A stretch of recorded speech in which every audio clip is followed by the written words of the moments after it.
สวัสดีครับขอต้อนรับเข้าสู่รายการนิวรณ์ไลฟ์ซีซั่น3 EP 1หลังจากที่ห่างหายกันไปนานบอกเลยว่านิวรณ์ไลฟ์ในครั้งนี้เนี่ยมีข้อมูลอัปเดตเกี่ยวกับเกม Home Sweet Home Online จากพี่ๆทีมงานอย่างแน่นอนครับแต่ก่อนที่เราจะไปรับชมเนื้อหากันในวันนี้ต้องขอฝากเพื่อนๆกดไลค์กดแชร์กดติดตามเรียกเพื่อนๆมารับชมรายการของเราในวันนี้กันเยอะด้วยนะครับโอ้โหสวัสดีครับคนเข้ามาดูเยอะเลยครับวันนี้อย่าสแปมข้อความนะครับกดไลค์กดแชร์ก่อนนะซึ่งในวันนี้ก็เช่นเคยครับกับแขกรับเชิญที่เรียกว่าประจำนิวรณ์นั่นเองครับพี่แซคนั่นเองและอีกหนึ่งคนที่ห่างหายกันไปซะนานครับวันนี้กลับมาแล้วครับกับ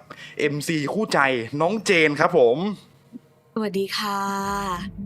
วันนี้มารับบทเป็นเจนนะคะ ครับผมโอเคครับนอกเรื่องกันมาซะนานครับกลับเข้าประเด็นหลักของเรากันดีกว่าครับสำหรับคอนเทนต์หลักของเราในวันนี้ครับอย่างที่บอกไปช่วงต้นรายการครับว่าเราจะมีการพูดถึงการอัปเดตของเกม Home Sweet Home Online ที่แฟนเกมเนี่ยเฝ้ารอคอยกันเป็นจำนวนมากนะครับแอบบอกกันก่อนเลยว่าการอัปเดตในครั้งนี้เนี่ยเป็นการอัปเดตครั้งใหญ่ที่มีการเปลี่ยนแปลงของเกมจากเดิมเนี่ยค่อนข้างเยอะเลยแถมมีระบบใหม่ๆอีกเพียบสำหรับดีเทลหรือรายละเอียดลึกๆเนี่ยจะเป็นยังไงเรามารับชมรับฟังไปพร้อมๆกันดีกว่าครับโอเคมารอกันซะนานแล้วผมสวัสดีครับพี่แซคครับ โอ้ยรอคิวตั้งนานสวัสดีครับ สวัสดีครั คิดถึงทุก บ คนมากไม่ได้คุยกันตั้งนาน ขอต้อนรับพี่แซคครับเข้าสู่รายการนิวรณ์ไลฟ์ครั้งนี้ด้วยนะครับเป็นไงบ้างครับ สวัสดี พี่ ครับ ห่างหายกันเป็นหลายเดือนเลยครับ โอ้ใช่ค่ะโอ้สบายดีนะคะ เอ้ย ไม่ใช่เนี่ยพี่แซคตอบพี่แซคตอบ โอเคก็ขอโทษค่ะแหมเจนเหงาค่ะอยากพูดบ้าง อันนี้ แล้วสบายดีไหม ค่ะ เจนยังคิดป่ะอันนี้ เจนสัมผัสได้ค่ะ ใช่ที่ไหนคะพี่แซคโอ้โห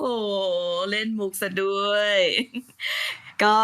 พี่เจนค่ะเจนจากนิวรณ์นะคะ สบายดีไหมคะพี่แซค ครับ ผมนี่มันดังเจนคนบาปนี่นะ แต่บาปยังไงก็รักนะคะติม โอเคสรุปพี่แซคสบายดีนะครับวันนี้นะ สบายดีมากๆครับผมโอเคมาเข้าสู่ช่วงแรกถ้าพร้อมแล้วมาเริ่มกันเลยดีกว่าครับกับช่วงนี้ครับไป โอ เจนลุย เคค่ะ ได้เลยค่ะ ในช่วงที่มีการปรับปรุงเซิร์ฟเวอร์ครั้งใหญ่ที่ผ่านมาเนี่ย จนถึงช่วงไตรมาสที่ 2 ของปี 2023 นี้ ทางทีมงานมีกระบวนการทำงานเกี่ยวกับการพัฒนาเกมนี้อย่างไงบ้างคะพี่แซค โอ้ถ้าพูดถึงกระบวนการเนี่ย เรียกได้ว่าจริงๆมันกระบวนการมันเริ่มมาก่อนหน้านั้นอีกนะก่อนหน้าที่เราจะปิดเกมเนาะกระบวนการเนี้ยมันเริ่มตั้งแต่กระบวนการตั้งแต่เราเปิดเกมใหม่ๆเลยมากกว่าก็คือระหว่างทำงานไปอะเรามีการออกแบบเกม เรามีการทำเทสทั้ง Open Beta Code Beta อะไรพวกเนี้ยปล่อยไปหมดแล้ว กระบวนการระหว่างนั้นเนี่ยคือกระบวนการที่เราทำการเก็บ Data ข้อมูลต่างๆ มากมายเก็บฟีดแบ็กความรู้สึกการเล่นต่างๆ ของผู้เล่น ดูซิว่าเราจะเจอปัญหาเจออะไรบ้าง พร้อมกับเป็นกระบวนการที่ใช้ในการเทสฝึกมือทีมงานนะครับ ซึ่งเราไม่เคยทำเกมประเภทออนไลน์มาก่อนเลยนะเราทำแต่แบบโฮมสวิตโฮมที่เป็นเนื้อเรื่องเนาะแล้วก็มาถึงนี่คือเกมออนไลน์เกมแรกในชีวิตแถมต้องเป็นออนไลน์ที่จับแข่งกันเลยอะเรียลไทม์ออนไลน์อะซึ่งมันเป็นเกมออนไลน์ที่ทำยากนะเพราะว่าแถมอย่างเกมเนี้ยสปีดในการเล่นมันเร็วมากดังนั้นเนี่ยการทำออนไลน์ของเกมเนี้ยแค่ปิงนิดหน่อยเนี่ยมันอาจจะมีผลต่อการเล่นแล้วเราเองก็ต้องจำเป็นต้องการเรียนรู้อะแต่การเรียนรู้ที่ดีที่สุดคือการเรียนรู้จากการลงมือทำนะฮะระหว่างทางเราก็มีทั้งการปรับจูนทีมให้รู้ว่าเราจะต้องเพิ่มเติมทีมยังไงต้องมี CS คอยดูแลแฟนคลับของเราไหมต้องมีทีมงานเทสเตอร์ต้องมีอะไรเกิดทีมงานเกิดระบบการทำงานอะไรที่ปรับเปลี่ยนจากเกมตอนที่ทำเป็นในรูปแบบเล่นคนเดียวนี่เยอะมากนะแล้วก็หลังจากได้ข้อมูลนะครับจากได้ข้อมูลเสร็จก็มีการพูดคุยกันเรื่อยๆนะพูดคุยกันเรื่อยๆเกี่ยวกับการปรับแก้เกมว่าเราจะแก้เกมไปทางไหนนะฮะจากนั้นก็พอเราเริ่มมั่นใจแล้วไปทางนี้ทางนั้นใช่ไหมครับเราก็ได้เริ่มทำโปรโตไทป์กันก็คือเอาฟีดแบ็กมานี่แหละเก็บฟีดแบ็กนี้ไม่ได้แค่ดูจากตัวคนคอมเมนต์ในเพจในคอมมูนิตี้นะแต่ก็มีการแบบว่ามีสัมภาษณ์ผู้เล่นมีอะไรเงี้ยด้วยนะครับก็ได้ฟีดแบ็กมาเขาชอบอะไรไม่ชอบอะไรทุกคนน่าจะเห็นได้อยู่แล้วในเพจในสื่อต่างๆหรือในคอมเมนต์ต่างๆเนาะว่าคนไม่ชอบไปนู่นคนชอบแบบเดิมคนชอบแบบนี้ทุกอย่างคือการโยนหินถามทางหมดเลยเพื่อที่จะได้รู้ว่าอะไรคือสิ่งที่คนชอบทั้งหมดก็ประมวลมาเป็นนี่แหละตัวล่าสุดนี่แหละที่เรากำลังทำแล้วก็จะได้ปล่อยออกมาเร็วๆนี้นะครับผม ถ้างั้นมาต่อที่คำถามยอดฮิตกันเลยดีกว่าค่ะ ซึ่งถามกันเข้ามาเยอะมากๆ เกมจะเปิดเมื่อไหร่คะ อยากรู้จริงเปล่า จริงครับจริง จริงค่ะ ทางช่องแชทนี่ถามกันกระห เนี่ย น่ำมา ค ก รับ เลยว่าเมื่อ โอ ไหร่ เคเดี๋ยวเอาเบอร์บัญชีพี่ไปแล้วโอนตังค์มา เดี๋ยวใจเย็น ใน ใจเย็นนะคะ ในแชทตอนนี้คือโถมกันมาใหญ่เลยครับว่าคิดถึงเกมมาก อยากเล่นเกมครับ อยากรู้ว่าจะเปิดช่วงไหนอะไรเงี้ยครับ ก็เกมจะเปิดให้เล่นภายในไตร2 ปีนี้ครับ โอ โอ เค เคค่ะ เห็นในคอมเมนต์แล้วโอ้โฮโดนด่าเต็มเลย โอ๊ย ไม่ด่า โอเค พี่ ไม่มีใครด่า ไม่มีใคร จริง ด่า ๆก็คือเกมจะเปิดให้เล่นต้นเดือนหน้านี้แล้วนะครับ ต้นเดือนหน้าอีกไม่กี่วันนี้แล้วนะครับผมก็เตรียมรอเล่นกันได้เลยครับ ครับ ต้นเดือนหน้านี่คือวันที่ 1 เนี่ยชัดเจนเนาะ ครับ โอเค แล้วหลังจากที่มีประกาศเกี่ยวกับเกม มีผู้เล่นสงสัยเข้ามาค่ะว่า Home Sweet Home Survive กับ Home Sweet Home Online แตกต่างกันยังไงบ้างคะ? ตัวเกม Home Sweet Home Survive เนี่ยข้างหลังอะมันมีคำว่า Survive อยู่ข้างหลังนะครับส่วนเกม Home Sweet Home Online ก็จะมีคำว่า Online อยู่ข้างหลังชื่อครับต่าง โอ นะ เคค่ะ อ๋อ ขอบคุณค่ะ แหม เป็นคำตอบที่ชัดเจนมาก ผมก็อุตส่าห์ตั้งใจฟัง จริงก็ได้ โอเค Home Sweet Home Survive นะ Home Sweet Home Survive หรือที่หลาย ๆ คนก็มันมี Open Beta 1 Open Beta 2 ตัวนั้นก็จะเป็นเกมประเภท 4v1 4v1 ก็ทุกคนน่าจะรู้หมดแล้วแหละที่คงไม่ต้องอธิบายว่าเกมมันเล่นยังไง ครับ นะครับแต่ถ้าเกิดเป็น Home Sweet Home Online เนี่ยเป็นเกมที่เราใส่ระบบที่เราเคยคิดจะใส่ใน Home Sweet Home Survive แต่ด้วยเวลาด้วยอะไรหลาย ๆ อย่างด้วยบางทีก็ต้องเก็บไว้ไม่งั้นเดี๋ยวตอนเปิดตัวเกมแม่งไม่มีอะไรที่ดูน่าตื่นตาตื่นใจอะไรเงี้ยก็มีการเอาระบบบางระบบออกมาบ้างอะไรเงี้ยแล้วก็ดังนั้นเนี่ยตัว Home Sweet Home ออนไลน์เนี่ยจึงเป็น Home Sweet Home ที่อยู่ในรูปแบบเรียกได้ว่าค่อนข้างน่าจะมีครบทุกระบบที่อยากจะใส่ลงไปและอาจจะมีบ้างนะครับที่เก็บไว้ค่อยๆทยอยอัปเดตนะครับตัว Home Sweet Home ออนไลน์เนี่ยที่ต่างเลยแน่นอนมีตัวละครเพิ่มขึ้นนะครับมีตัวละครเพิ่มขึ้นเป็นตัวละครที่เราพูดถึงกันมานานมากๆแล้วไม่ว่าจะเป็นราตรีไม่ว่าจะเป็นสมิงไม่ว่าจะเป็น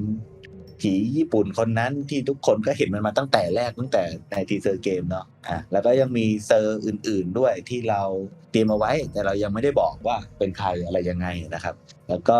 ใน Home Sweet Home ออนไลน์ก็ยังจะมี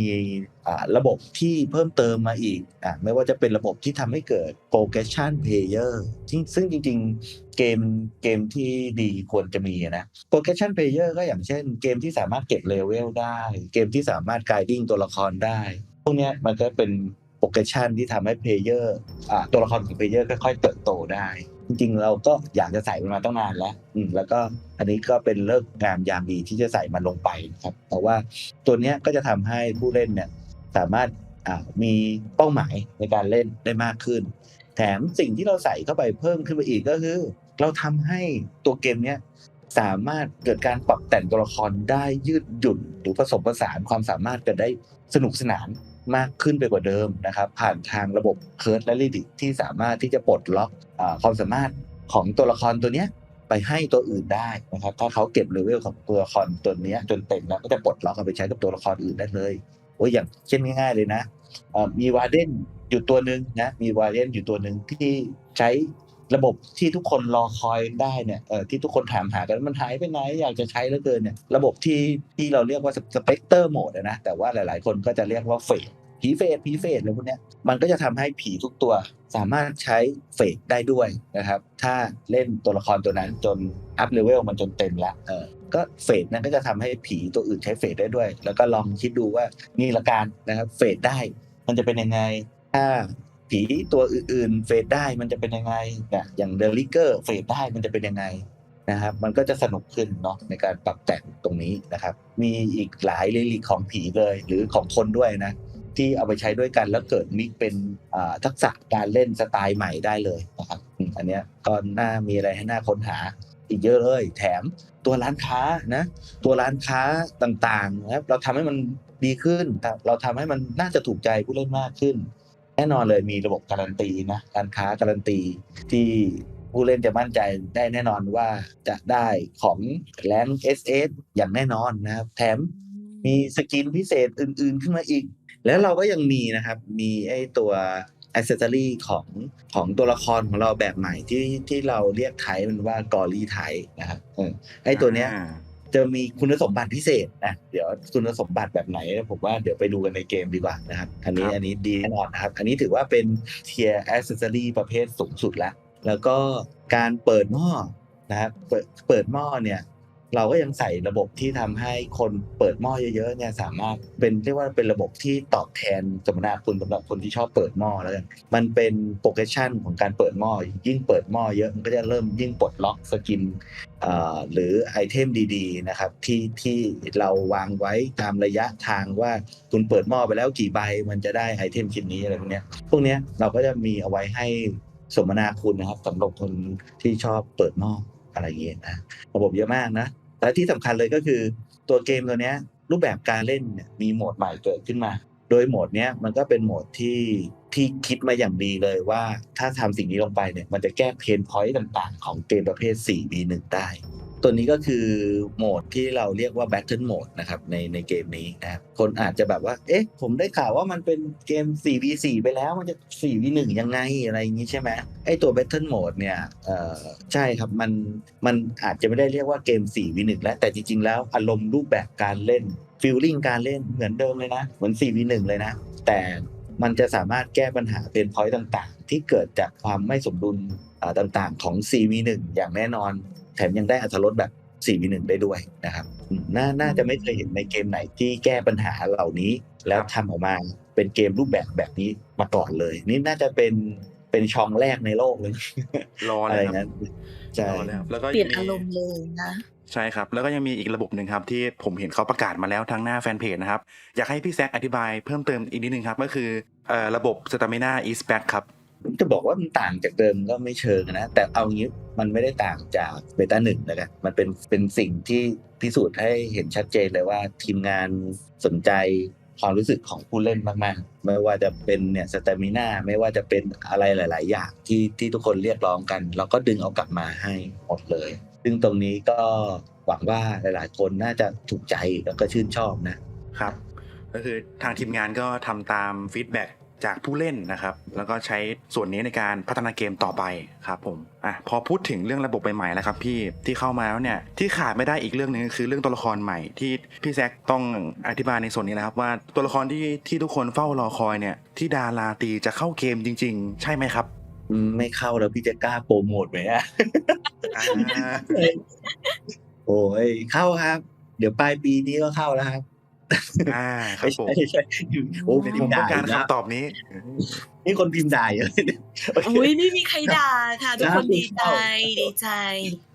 โอเคฮะเข้าที่ดาราตีเนี่ยเข้าแน่นอนนะครับเข้าแน่นอนจริงๆจะเก็บที่ดาไว้เซอร์ไพรส์ในเกมด้วยแต่ว่าแบบ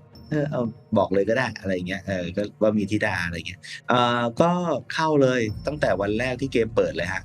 โอเคครับผมเนี่ยผมต้องการแค่คำตอบนั่นแหละครับเพื่อทุกคนเนี่ยจะได้แบบรอเล่นไปพร้อมกันครับ ดูเหมือนว่าตอนนี้ในช่องแชทเขาอยากรู้อีกหนึ่งตัวละครเหมือนกันนะคะเนี่ยกำลังโด่งดังเลย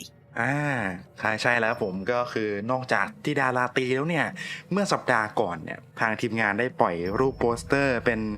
ภาพรวมของตัวละครใหม่ๆเยอะมากกระแสดีมากๆครับผมโดยเฉพาะแบบน้องผมขาวกับพี่ตัวสีเขียวที่ปล่อยรูปมาปุ๊บเนี่ยลาตีกับเบลถึงกระตกเทรนไปเลยครับอยากให้พี่แซคพูดเพิ่มเติมอีกสักหน่อยครับว่าตัวละครเหล่านี้เนี่ยจะมีอัปเดตเข้ามาในเกมช่วงไหนครับตอนนี้ตัวเกมเนี่ยมีตัวละครอยู่เยอะมากนะครับที่รอที่จะปล่อยนะครับที่เราทำออกมาแล้วนะครับไอ้คันจะปล่อยทีเดียวตุ้มเดียวเลยเนี่ยพี่ก็คิดว่าเดี๋ยวจะฝึกเล่นกันไม่ทันนะเพราะแต่ละตัวละครมีรายละเอียดมีวิธีการเล่นเป็นตัวของตัวมันเองหมดเลย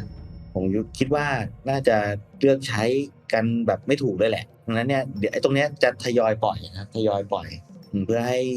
ทุกคนได้ลิ้มรสอรรถรสของการเล่นตัวละครแบบทุกตัวละครนะครับแบบทุกตัวละครจริงๆค่อยๆได้เล่นทีละตัวนะครับผมก็ค่อยๆทยอยปล่อยกันตามลำดับแต่ว่า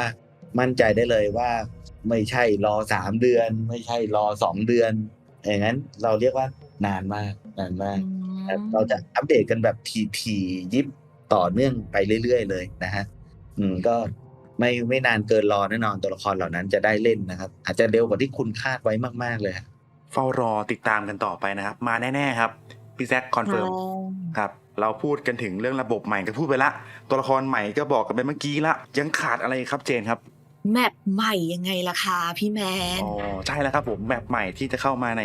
Home Sweet Home Online เนี่ยจะมีแมปอะไรเข้ามาบ้างครับพี่แซค ที่ทุกคนได้รู้กันอยู่แล้วตอนนี้แน่นอนเลยชัดเจน มันจะมีแมปที่เป็นแมปบ้านเรือนไทยเนาะ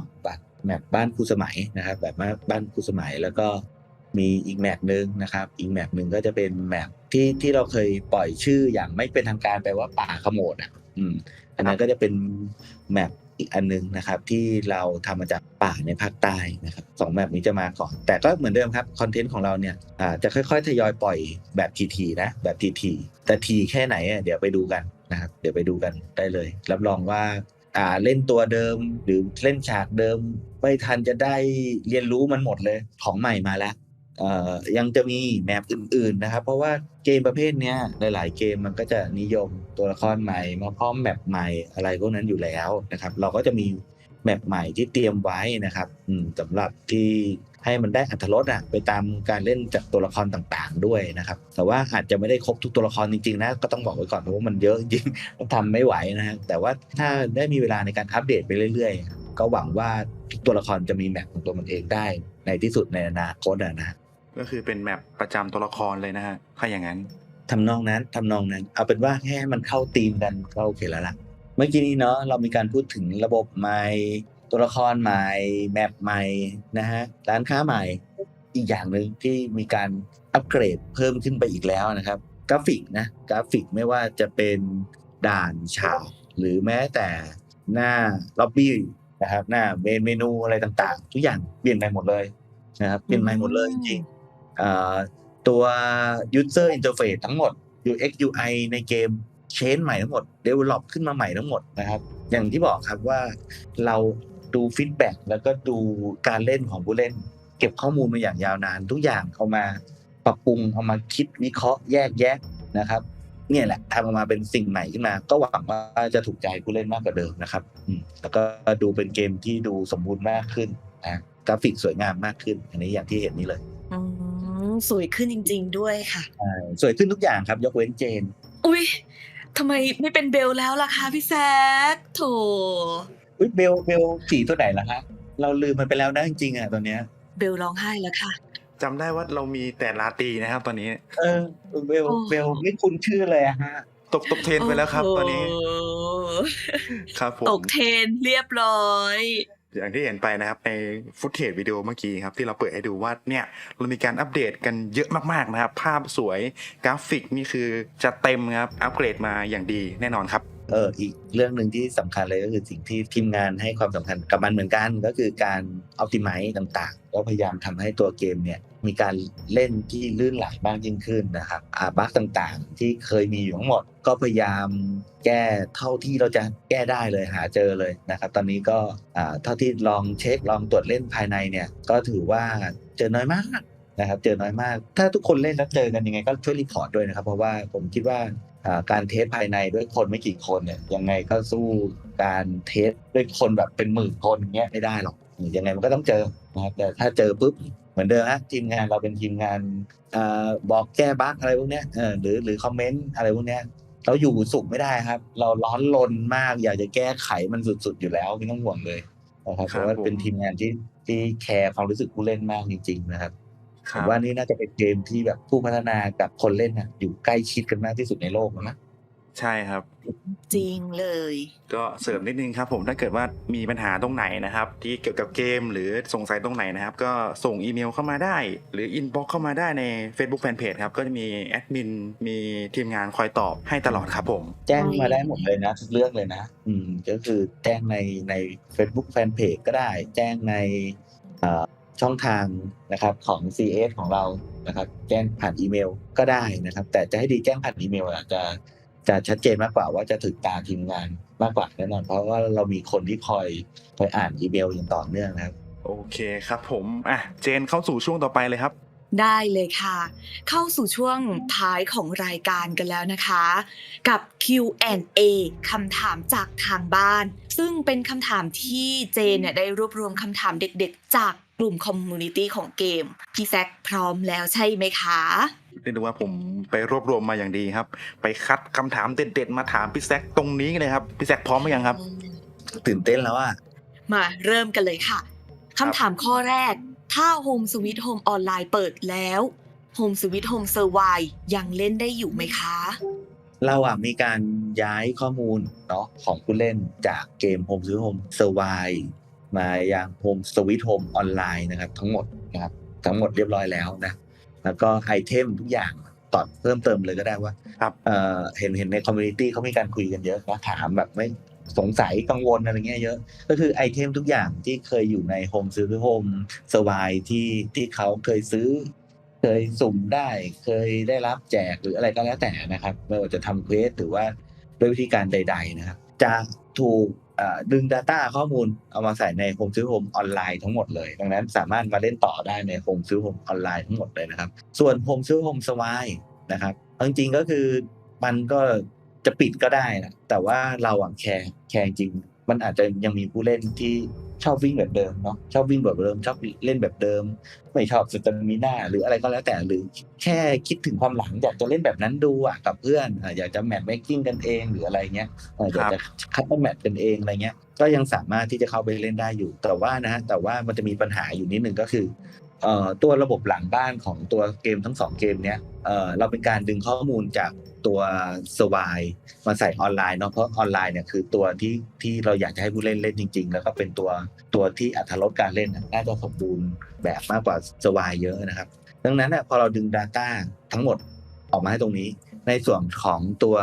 สวายเองจะไม่สามารถที่จะเขียน Data ทับเข้าไปในนั้นได้แล้วครับไม่สามารถเขียน Data ทับเข้าไปได้ไม่งั้นมันจะเกิดการอินทลับกันของ Data ของเกมทั้ง2อันเองแล้วไม่รู้ว่าอันไหนคือของใหม่ล่าสุดไม่รู้ว่าอันไหนคือของใหม่ล่าสุดแล้วถ้าเกิดมี user ดันเปิดเกม2ตัวนี้ขึ้นมาพร้อมกันเลยทันทีก็จะเกิดปัญหาขึ้นมาอีกในการเขียน Data ต่างๆซึ่งจะเกิดบั๊กต่างๆขึ้นมาอย่างแน่นอนนะครับดังนั้นเอาจริงๆแล้วตัวสวายไม่ควรจะเปิดขึ้นมาด้วยซ้ำนะเราก็เลยต้องจำเป็นที่จะต้องตัดระบบที่ในการเขียน Data ลงไปนะครับตัวสวายเนี่ยจะเป็นตัวที่เราเปิดขึ้นมาเพื่อให้ผู้เล่นเพื่อระลึกความหลังหรือเล่นเพื่ออยากจะเล่นกับเพื่อนอะไรพวกนั้นเท่านั้นเองนะครับแล้วก็ตัว Home Sweet Home Survive เนาะเราก็เรามีการรีเซ็ตนะครับรีเซ็ตข้อมูลของผู้เล่นใหม่หมดเพื่อให้ทุกคนเริ่มต้นใหม่หมด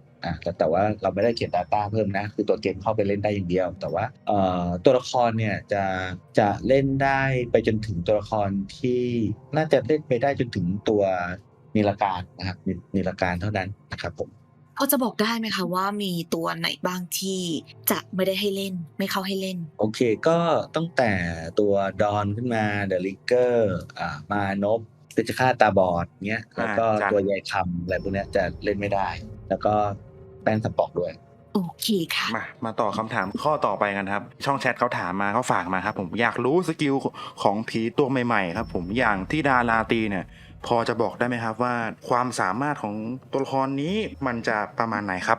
ดาราตีความสามารถประมาณไหนลาตีเนี่ยถ้าใครเล่นผมซื้อผม EP ที่2น่าจะพอคาดเดาความสามารถมันได้ประมาณนึงเลยครับประมาณนึงเลยเพราะว่ายังไงก็แล้วแต่นะทีมงานก็คือจะสนใจประสบการณ์การรับรู้ของผู้เล่นอยู่แล้วเพื่อมาทำตัวเกมแต่ว่าพอมันมาอยู่ในเกมประเภทเนี้ยแล้วเนี่ยในการเล่นแข่งกับคนอื่นแล้วเราเล่นเป็นผีได้ด้วยเนี่ยมันจะออกมาเป็นยังไงเนี่ยเดี๋ยวต้องไปลุ้นกันอันดับแรกก็คือที่คนคาดเดาว่าเฮ้ยมันต้องวางหุ่นได้มีวางหุ่นได้นะครับที่คนคาดเดากันได้ว่าเฮ้ยลาตีเนี่ยจะต้องมีแบบว่าแวบวาร์ปได้หายตัวได้มีอย่างเงี้ยมีแน่นอนนะครับแต่ว่าเล่นแล้วมันเป็นยังไงอันเนี้ยเดี๋ยวมาดูกันต่อไปนะครับผมส่วนธิดาเนี่ยความสามารถของมันเนี่ยก็มาจากเรื่องราวในเกมอยู่ดีนะฮะธิดานี่เป็นแม่นางนิ้วเพชร แม่นางนิ้วเพชรก็คือหุ่นธิดาในตัวเกมในเวอร์ชันภาคเนื้อเรื่องเนาะเขาก็จะเป็นคนคอยชี้นำใช่ไหมลาตีอยู่ที่ไหนอะไรอยู่ที่ไหนอะไรเงี้ยคนคอยบอกใบนำทางผู้เล่นใช่คนคอยบอกใบตรงนั้นเราก็มองว่าเป็น เป็นสกิลความสามารถหนึ่งของธิดานะครับจะเรียกว่าแม่นางแสนรู้ก็ได้ในเวอร์ชันนี้นะครับผม งั้น เจน ไป ครับ คำถามต่อไปเลยแล้วกันนะคะ อันนี้แม้กระทั่งปัจจุบันก็ยังมีถามมาเรื่อยๆ เวอร์ชั่นมือถือเป็นยังไงบ้างคะ มีอัปเดตอะไรไหมคะ? เอ่อ ทีมงานอยากทำจริงเวอร์ชันมือถือนะ แต่ว่าตอนเนี้ยตัวเกมของเราเนี่ย เราเองก็อยากจะ proof อยากจะพิสูจน์ตัวเกมของเราในเวอร์ชันที่อยู่บน PC ให้มันแบบให้มันเคลียร์ชัดเจนเลย ตอนที่develop ลงมือถือเนาะมันจะได้แบบรู้ว่าโอเค อะไรคือสิ่งที่ผู้เล่นชอบจริงๆแต่ต้องบอกก่อนนะว่าคนที่จะเล่นในเวอร์ชันโมบายกับเวอร์ชัน PC เนี่ยประสบการณ์การเล่นเนี่ยมันต่างกันแน่นอนนะครับวิธีการคอนโทรลบางทีอาจจะต้องปรับอาจจะต้องแก้ปุ่มกดต่างๆอาจจะต้องปรับอาจจะต้องแก้นะครับยังไงก็แล้วแต่เกมโมบายจะทำให้เหมือน PC ทุกอย่างเนี่ยที่คิดว่าอรรถรสมันอาจจะไม่ได้ตัวเกมตัวเนี้ยอาจจะมีการปรับปรุงและแก้ไขดัดแปลงอะไรอีกเยอะมากให้เหมาะกับการเล่นอยู่บนโมบายจริงๆนะครับแต่ถ้าเกิดใครอยากจะเล่นมันจริงๆในเวอร์ชันแบบอรรถรสแบบ PC เลยแนะนำว่าอาจจะมีพวกโปรแกรม Emulator ต่างๆหรืออะไรพวกนี้ที่สามารถที่จะเล่นกับผ่านทางบริการ Cloud Gaming อะไรเงี้ยได้ก็สามารถได้แต่คิดว่าประสบการณ์อาจจะไม่ได้ดีเท่าไหร่ก็อาจจะเกิดปิงขึ้นได้นะแต่ยังไงก็แล้วแต่ครับหาคอมแรงๆมาเล่นดีที่สุดครับ โอเค ย้ำ ค ว่า รับผม แรง คอมแรง ได้ ๆนะ ถ้า ค อ รับ ยาก เลย ได้ ค่ะ รับประสบการณ์แบบว่าที่ทีมงานอยากจะให้จริงๆเพราะว่าด้วยกราฟิกที่เราใส่เข้าไปเราก็อยากโชว์แหละว่า มันสวย สวยๆแล้วก็ทำเป็น ครับ นะฮะแต่ว่าถ้าเกิดเล่นไม่ไหวอะไรยังไงก็มันก็มีฟังก์ชันในการปรับลด quality กราฟิกอะไรต่างๆได้อยู่แล้วนะ ตอบคำถามข้อต่อไปครับพี่แซคครับเป็นผู้เล่นใหม่ในเกมนี้จะมีไอเทมแจกไหมครับผู้เล่นใหม่นะครับผู้เล่นใหม่ก็จะมีในส่วนของได้ฟรีตัวละครเลยฮะไปถึง6ตัวด้วยกันเมื่อก่อนนี้เราให้กี่ตัวผีนี่เล่นได้แค่เบลตัวเดียวเลยเริ่มต้นเนาะ ใช่ครับใช่ ใช่ค่ะ ให้ไปเลยครับฟรีตัวละคร6ตัวเล่นไปเลยคือเอาจริงๆก็คือเกมนี้ฟรีด้วยนะตอนนี้ฟรีด้วยนะตัวละครก็ให้เยอะด้วยคือแบบไม่ต้องซื้อก็เล่นได้นะ เป็นฟรี ได้ ทู เล่น เพ แต่ ย์ แค่นี้ก็ดีใจแล้วฟรีทูเพย์ฟรีจริงๆ ครับ นะแต่ถ้าเกิดอยากสนับสนุนทีมงานนะครับอยากจะได้เล่นตัวละครใหม่ๆก่อนใครก็สามารถที่จะซื้อได้นะครับเพราะว่าทีมงานก็ต้องการกำลังทรัพย์นะครับไม่งั้นก็ไม่รู้จะหาตังค์จากไหนมาจ่ายเงินเดือนสนับสนุนสนับสนุนเถอะครับรับรองว่ามันคุ้มแน่นอนแล้วเราจะอยู่กับคุณได้อีกนานๆแล้วปรับแก้เกมรับฟังเสียงคุณใส่ระบบที่คุณอยากได้เข้าไปเรื่อยๆคือทีมงานพร้อมนะครับขอแค่มีทุนอย่างเดียวเลยดังนั้นอุดหนุน นะครับแล้วก็ที่สำคัญนะเราเข้าใจนะครับน้องๆบางคนอาจจะพ่อแม่อาจจะดุเวลาจะเติมเงินในเกมหรืออะไรก็แล้วแต่นะครับตรงเนี้ยน้องๆก็สามารถใช้ไอเทมที่เรียกว่าพดด้วงคือก็คือเงินในเกมที่น้องๆหาได้ตอนนี้น้องใช้มันซื้อตัวละครของเรานะครับไม่ต้องจ่ายตังค์ให้กับเกมเลยสักบาทก็ได้สามารถเล่นตัวละครได้เกือบครบเลยถ้าเป็นตัวเก่านี่เล่นได้หมดเลยแต่ตัวใหม่ๆยังไงก็ต้องให้เกียรติของคนที่จ่ายตังค์ก่อนแล้วกันก็คือสรุปว่าทางผู้เล่นใหม่ถ้าเป็นสายฟรีเนี่ยก็เล่นได้ปกติฟรีทูเพย์เกมไม่ต้องซื้อเข้าเล่นได้เลยมีตัวละครให้6ตัวใช่ไหมครับที่เล่นฟรีถ้าอยากจะซัพพอร์ตทีมงานก็สามารถเติมเงินเข้ามาได้ใช่ทีมงานจะได้แบบเอาไปพัฒนาเกมต่อแล้วก็จะได้มีตัวละครใหม่ๆเพิ่มขึ้นมาอีกครับใช่ๆแล้วก็คนที่ชอบเปิดหม้อสายฟรีก็เปิดได้นะเปิดได้เหมือนกันสายกาชาใช่ครับคนจ่ายตังค์ทำอะไรได้คนสายฟรีก็ทำได้ในเกมนี้นะครับแต่ว่าโอเคจ่ายยังไงก็แล้วแต่คนสนับสนุนนะเราก็จะดูแลเทคแคร์อย่างดีคุณจะได้เล่นไอเทมอะไรใหม่ๆหรือตัวละครอะไรใหม่ๆก่อนใครแหละเอาจริงๆนะครับผมโอเคครับไปต่อคำถามข้อถัดไปเลยครับเจนครับได้เลยค่ะโหมดใหม่ 4v4 เนี่ยจะมีอยู่ใน Home Sweet Home Online อย่างเดียวเลยใช่ไหมคะใช่ครับจะมีโหมด 4v4 นะครับอยู่ในที่นี่อย่างเดียวเลยแต่ว่าโหมด 4v1 นะครับโหมด 4v1 ก็มีให้เล่นด้วยนะครับเราก็ยังใส่ใจผู้เล่นที่ชอบอรรถรสแบบ 4v1 ดั้งเดิมแต่ก็ไม่ได้ดั้งเดิมแท้จริงนะเพราะมันเป็น 4v1 รุ่นอัปเกรดเวอร์ชันปรับปรุงเป็นรุ่นที่ปรับปรุงตาม เสียงเรียกร้องของแฟนเกมด้วยอาจจะไม่ได้ทุกแบบทุกอย่างนะอาจจะไม่ได้ทุกอย่างเพราะเราก็มองว่าอันนี้เหมาะสมไม่เหมาะสมอันนี้ดีขึ้นอันนี้ดีกว่าอะไรพวกเนี้ยเราก็ดูแหละว่าอันไหนดีที่สุดแล้วก็ใส่สิ่งใหม่ๆเข้าไปด้วยโดยเฉพาะไอ้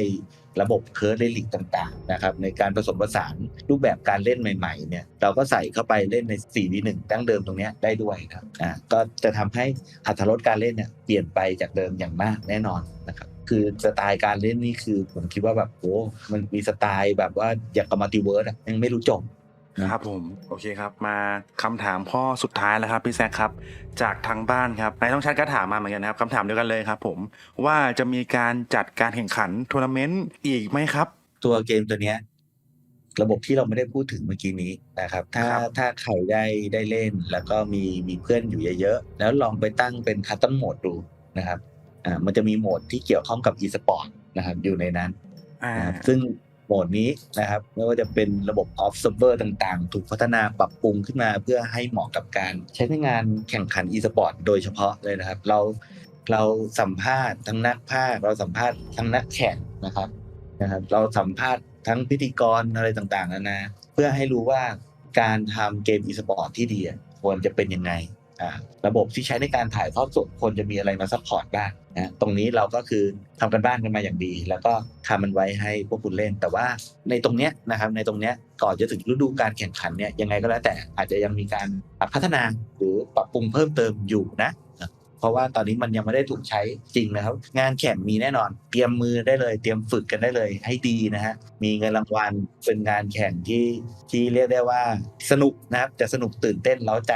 กว่าเดิมอย่างแน่นอนการทำงานเป็นทีมสำคัญมากในเกมเพลย์แนวใหม่อันนี้นะฮะแล้วก็หลายๆอย่างนะครับเราคิดมาเพื่อให้สามารถที่จะมีแบบมีลุกมีลับมีชั้นมีเชิงกันได้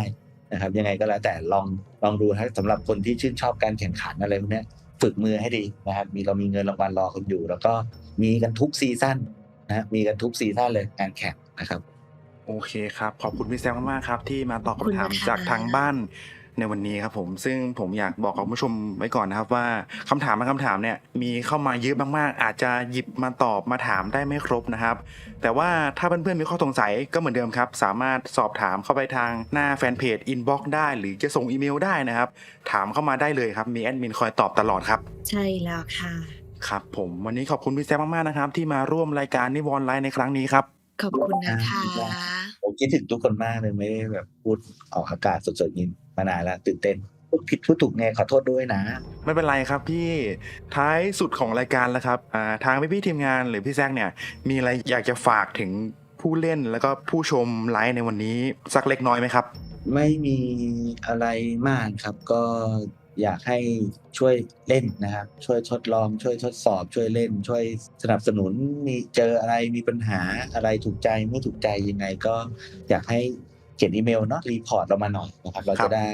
ปรับปรุงแก้ไขแล้วก็ที่สำคัญอีกอย่างหนึ่งตอนนี้เกมมันเป็นเกมฟรีแล้วคนก็น่าจะเล่นเยอะขึ้นนะครับเล่นเยอะขึ้นแต่ก็เชื่อว่านะครับสำหรับ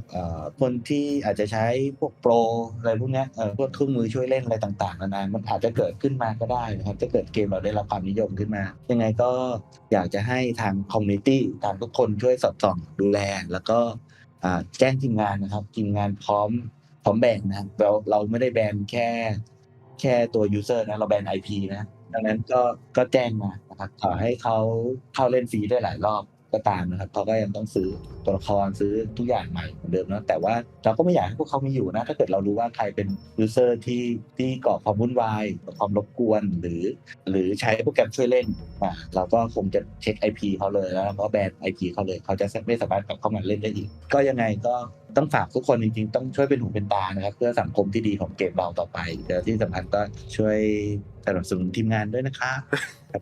ครับผมฝากด้วยนะครับเพื่อนๆครับผมถ้าชอบเกมนี้ก็ช่วย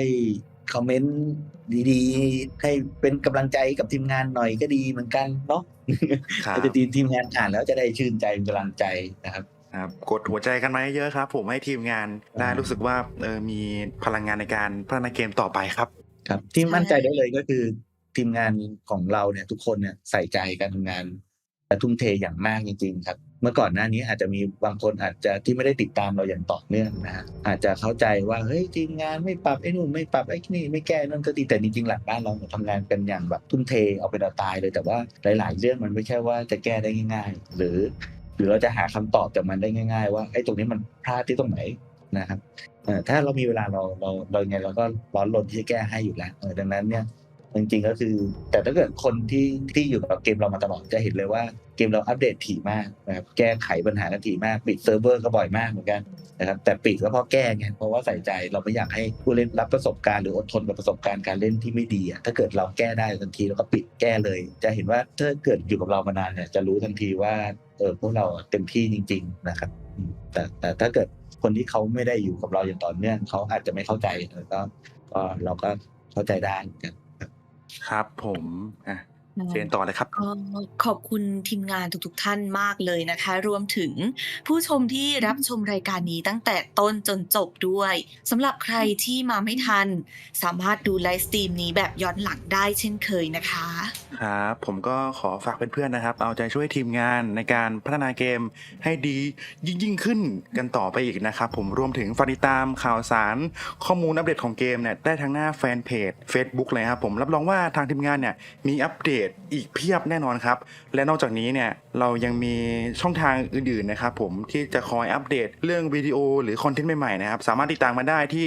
ช่อง YouTube Home Sweet Home Online กันด้วยนะครับผมกดไลค์กดแชร์กดติดตามกันไว้เยอะนะครับเจอกันในนิวอนไลฟ์ครั้งต่อไปสำหรับนี้ผมเมนดี้แบ็กแล้วก็ทีมงานทุกๆคนณที่นี้ขอลาคุณผู้ชมไปก่อนนะครับผมสวัสดีครับ สวัสดีครับ สวัสดีค่ะ เข้ามาเล่นกันเยอะๆนะ สุริยคราสพระสองเรื่องเราวให้ได้ประสบพบผ่านวิญญาณที่อยู่มาแต่การก่อนทั้งสองเข้ามา เป็นดังปัญหาในสยา อ้ายที่โชคชะตาไม่ยอมรับ เมื่อความต้องการมันเกินกว่า พี่น้องจึงฆ่าสังหาร ที่ดาราตรี แสนเวทนากักขังจองจำวิญญาณโศกาสะสมระอาจงรับอาอย่าเกิดมรณาเพียงซ่อนอดีตชีวิตทั้งหมดตอนเป็นมนุษย์เพียงฝังความผิดปกปิดทุกสิ่งสั่งสมเอาไว้ก่อกรรมทำเวรเอาไว้ม